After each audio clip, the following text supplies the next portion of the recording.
Oui, oui, oui. Ah non, si, je t'assure, je suis parti. Si, mais non, mais tu l'entends pas la moto là? Vroom, vroom, vroom. Ah, c'est un beau bruit. Hein. Ouais, je te rassure. Écoute, je vais pas tarder à arriver dans un tunnel. Hein. Tu risques de plus trop m'entendre là. Oui, oui, mais tu l'entends pas? Bah si, mais justement là, tu me déranges un petit peu. Je suis en train de rouler quand même. Vroom, vroom. Ouais, le tunnel, il arrive. Ouais, c'est ça. Allez, à tout à l'heure. Oh, je suis pas hyper en avance là quand même. C'est pas grave. Hop, le casque, les gants. J'ai fait des gants. Ils sont là. Ah, c'est pas facile. Mais il faut les mettre, c'est important les gants. Allez, zou. C'est parti. Calme. On y va calme quand même.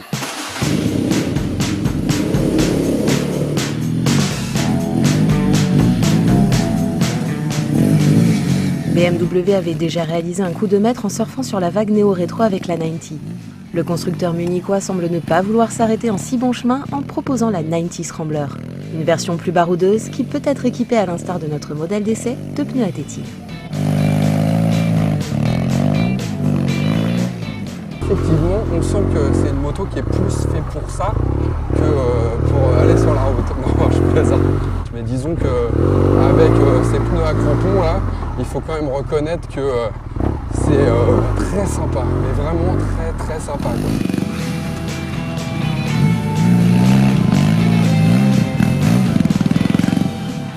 C'est le principe même du Scrambler que de proposer un roadster équipé entre autres de pneus tout-terrain. BMW satisfait donc parfaitement les amateurs du genre, proposant une 90 équipée d'une jante de 19 pouces à l'avant et, si on le souhaite, de pneus à crampons, magnifiques et efficaces hors des sentiers battus.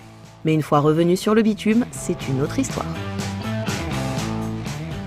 Sur route, la première sensation est un petit peu particulière parce qu'en fait, disons que c'est joli ces pneus là, mais le problème c'est que on a l'impression que ça va pas tourner quoi, hein. Sur les premiers kilomètres, c'est pas forcément évident. Rajoutez à ça une route 19 pouces à l'avant et vous allez vite comprendre qu'on a une certaine inertie lorsque on roule à des petites vitesses, on a du mal à la faire tourner, c'est un petit peu compliqué, puis d'un seul coup, paf, elle y va, c'est un peu perturbant. Moi je pense qu'il y a pas mal de gens qui vont aller dans les concessions dire oh c'est joli, les petits mètres zélères carreau 3, mais est-ce que je pourrais avoir des vrais pneus, enfin des pneus pour faire de la route, je veux dire, parce que là, je vous raconte pas quand il va se mettre à pleuvoir.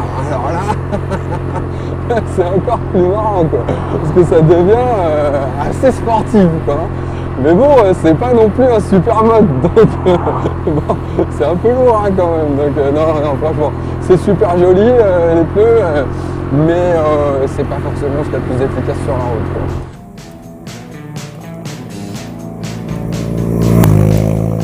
Pour ceux qui feront essentiellement de la route ou qui ne sont pas prêts à sacrifier l'agrément au style, BMW propose évidemment une montre pneumatique plus adaptée. L'antipatinage et l'ABS déconnectable optionnel ne seront pas forcément une obligation non plus dans ce cas. Ça n'empêchera pas de profiter sans modération d'un double disque de 320 mm pincé par des étriers Brembo à 4 pistons à l'avant et d'un simple disque étrié 2 pistons à l'arrière. Tous deux ABS mais non combinés.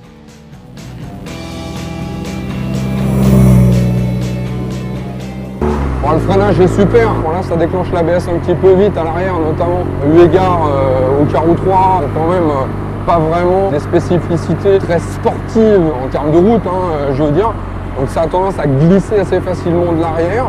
Je rappelle quand même qu'on peut déconnecter l'ABS, donc faut pas le faire sur la route quoi, hein, surtout si il se met à faire un temps un petit peu humide, tant qu'à faire on gardera l'ABS bien sagement enclenché, et puis l'antipatinage aussi du coup, parce que sinon on aura vite la roue arrière qui va se dérober.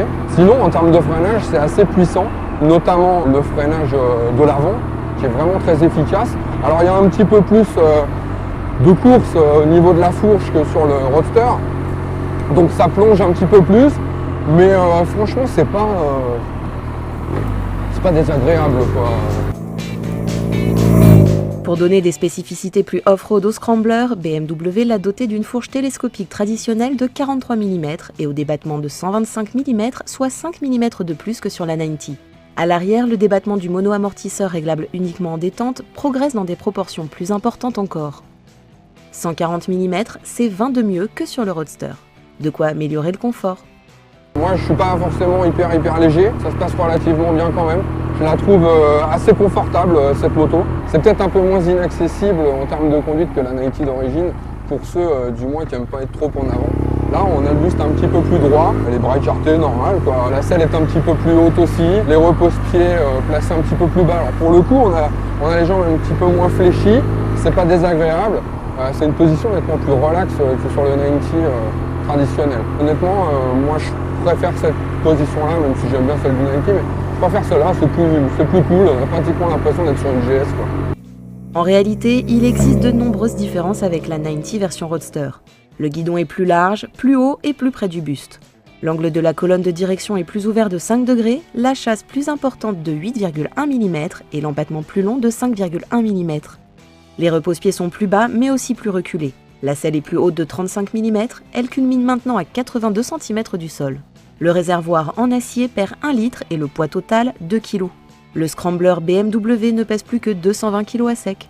Le moteur, bien qu'Euro 4, est quasiment identique à celui du 90. C'est toujours le boxer de 1170 cm3 refroidi par air et huile, mais modifié, notamment au niveau de la cartographie, pour répondre aux normes Euro 4. Avant de passer par le silencieux Akrapovic de série, les gaz d'échappement passent aussi par un catalyseur de plus grande taille.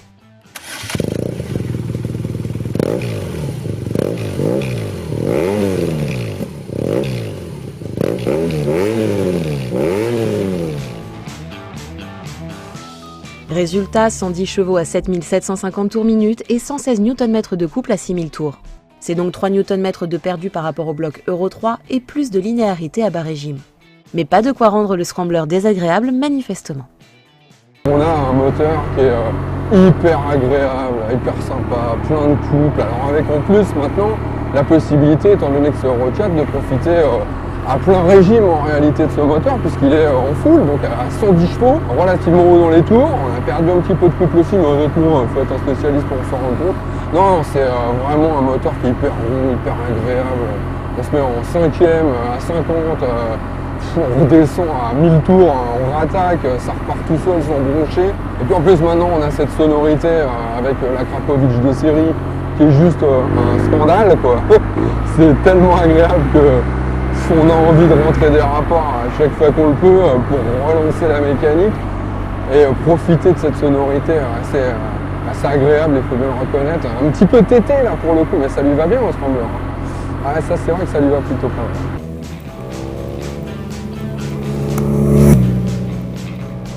En revanche, on pourrait être surpris de voir la simplicité de l'instrumentation de bord. On trouve bien quelques informations sur le compteur, mais pas de jauge à essence sur le scrambler BMW et encore moins de compte-tours par exemple. L'antipatinage est en option, comme les jantes à rayons, les clignotants à LED ou les poignées chauffantes, mais c'est ce qui permet à BMW de proposer une moto à l'esthétique léchée et aux finitions soignées, à un prix bien inférieur à celui du Roadster 90, soit 13 550 €. C'est parti.